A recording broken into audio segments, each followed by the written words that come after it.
kesatuan pemandangan. Nah, kemudian kedua, hindari satu garis lurus. Ini kan garisnya kan hampir satu lurus, makanya disebut flat. Dia tidak ada zigzag. Oke, nanti kita tunjukin. Yang penting kita mulai dulu focal point. Di sini focal pointnya nggak jelas. Padahal bahan yang kita ada ini memiliki focal point. Focal pointnya mana? Focal pointnya biasanya kita mulai dari mencari pohon yang paling besar atau pohon yang paling tinggi. Nah, di sini sebenarnya itu ada dua pohon yang cukup besar, cukup tinggi, yang bisa kita mainkan menjadi focal point. Coba kita foto. Mau difoto dulu nggak sebelumnya nih? Supaya nanti kita lihat perbedaannya. Bisa ambil ini nggak? Kita foto nih. Kita foto nih.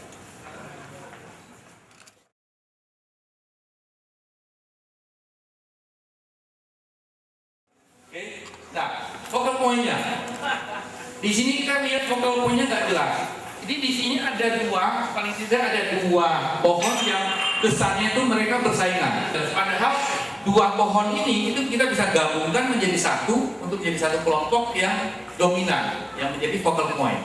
Ya, itu satu focal point. Kedua, yaitu apa? Asymmetric balance. Di dalam desain apapun, termasuk desain kaligrafi, desain graphic design, desain interior design, desain taman, lukisan, dan segala macamnya yang berkaitan dengan visual art, itu selalu dianjurkan bahwa kita menghindari desain yang simetris, yang segitiga sama kaki. Kita selalu diminta supaya kita membuat suatu desain yang asimetris, yaitu kita membuat suatu komposisi yang tidak sama kaki. Karena yang desain yang komposisi yang asimetris itu dipercayakan sebagai satu desain yang paling dinamis dan paling tidak membosankan. Jadi yang sudut yang paling tinggi itu di sanalah letaknya focal point. Ya, jadi focal point sangat penting. Kemudian komposisi yang asimetris lebih balance. Kemudian ketiga, unity and path variation. Artinya apa? Artinya kita waktu membuat grouping tidak mesti semua pohon itu harus sama gayanya gitu.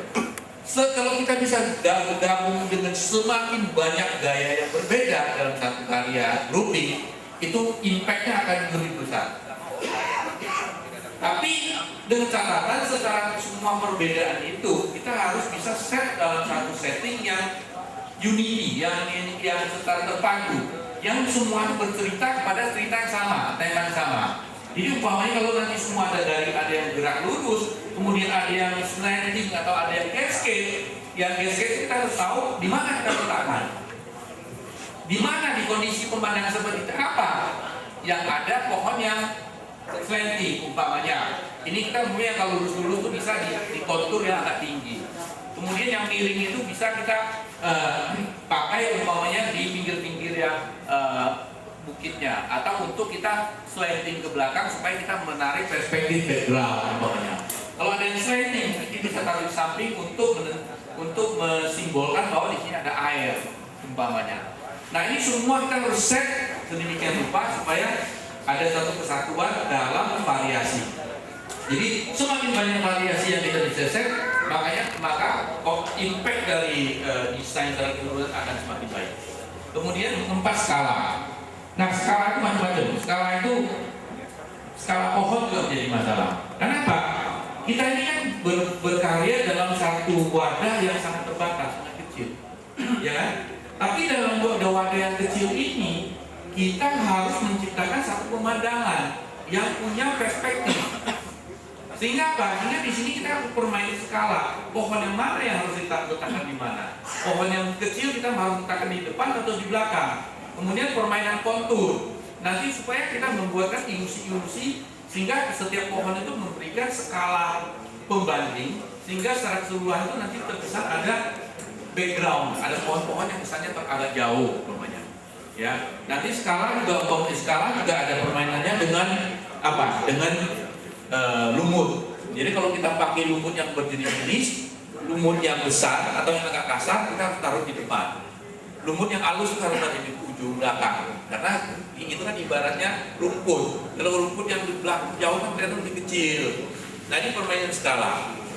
Kemudian bisa juga kalau kita taruh patung, kadang-kadang suka kita taruh patung. Nah kadang-kadang kita lihat orang taruh patung di pencinya atau di grupinya, kadang-kadang lucu gitu loh. Lucunya apa? Lucunya tuh orangnya tuh segede begini, ya. Terus tapi ditaruhnya rumah di sampingnya lebih kecil dari orangnya, atau lebih besar sedikit dari orangnya. Terus logikanya orangnya mau masuknya gimana caranya gitu. Belum lagi nanti di sampingnya ditaruh pagoda yang lebih kecil dari rumah. Padahal pagoda itu kan bisa 14 tingkat gitu kan, kayak gedung yang harusnya harusnya di tempat yang jauh dan tinggi. Kemudian umpamanya jembatan atau perahu. Nah ini kalau kita letakkan aksesoris gitu, itu skala itu sangat penting. Jadi jangan kita mainan dan naruh aja. Ya. Nah kemudian kelima baru alami, natural alami. Kita membuat grouping, kita tidak membuat tutupan taman. Ya, yang kita buat adalah cuplikan alam. Jadi kita membuat harus sebisa mungkin kita menunjukkan bahwa ini alami. Nah contohnya begini, contohnya ini peletakan batu. Ya, peletakan batu juga ada tata caranya.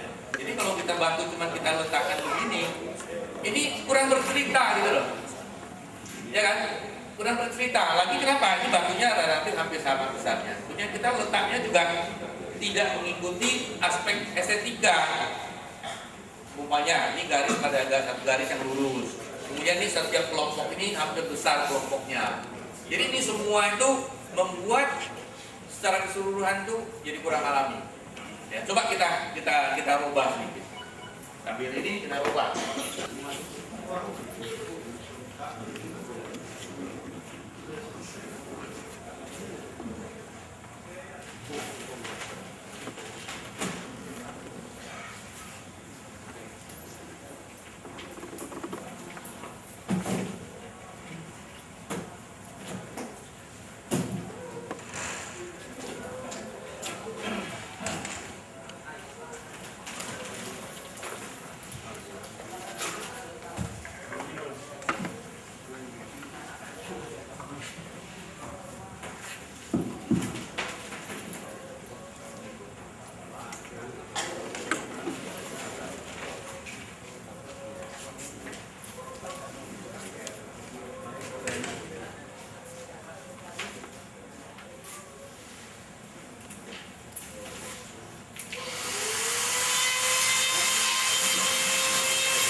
Namanya ini saya buatkan jadi PowerPoint.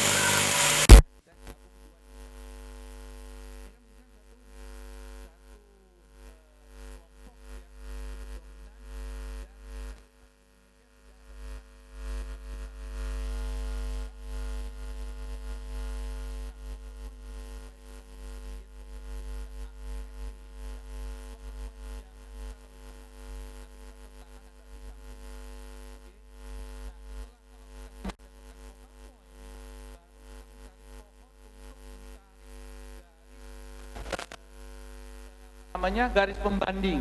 Untuk tarik pembanding untuk menarik skala.